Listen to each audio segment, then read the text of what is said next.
Meus amigos, agora vamos entrar no capítulo 6 do estelionato e outras fraudes.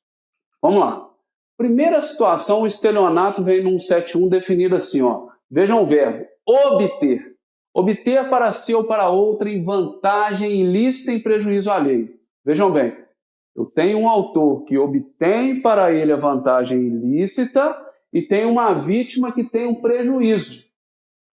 Como que esse binômio ele se perfaz?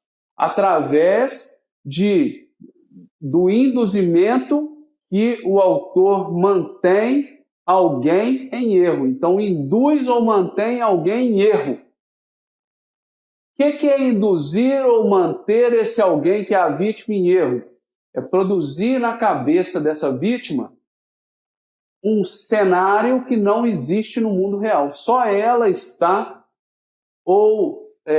envolvida nesse cenário que foi montado a ela. Perfeito?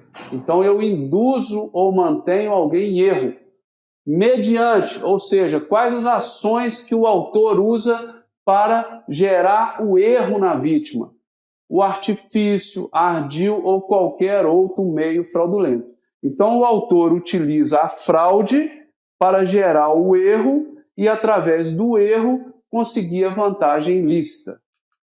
Vejam bem, obter está no sentido de alcançar, induzir está no sentido de persuadir e manter está no sentido de permanecer equivocado. Bom, a obtenção da vantagem ilícita dá-se pelo fato do autor conseguir levar a vítima ao engano ou deixá-la no erro que ela sozinha se envolveu. Então, não importa se o erro foi provocado pelo autor ou se a vítima já tinha o erro e o autor mantém aquela vítima em erro. O fato é que o erro é a falsa percepção da realidade. Aquela vítima não tem consciência do cenário real. Ela tem consciência do que a sua cabeça está levando-a a pensar, que não é o cenário real. A consumação, ela requer um duplo resultado. Para existir estelionato, eu tenho que ter um autor que consegue efetivamente uma vantagem ilícita e tenho que ter uma vítima que, pelo erro que ela foi induzida ou que ela está no erro, ela tem um prejuízo. Então, para existir o crime de estelionato, eu tenho que ter essas duas facetas, o prejuízo da vítima e a vantagem ilícita obtida pelo autor.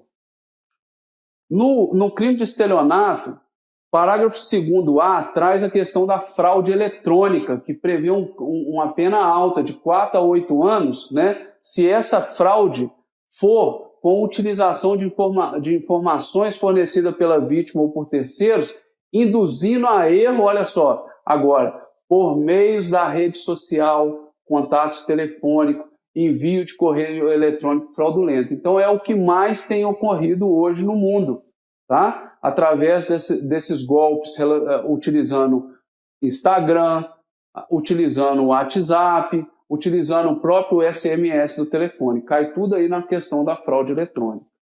Tá? A regra no crime de estelionato como um todo é que a ação penal ela é pública condicionada à representação. Então, é uma ação que requer que a vítima, enganada, represente para que o Ministério Público tome as ações, assuma a ação penal. Em alguns casos, ou seja, a exceção é a ação penal pública incondicionada, ok? Por isso que o parágrafo 5º fala, somente se procede mediante representação, ou seja, a regra, salvo exceção, se a vítima for, aí tem os 4 incisos ali, aonde a ação penal passa a ser incondicionada.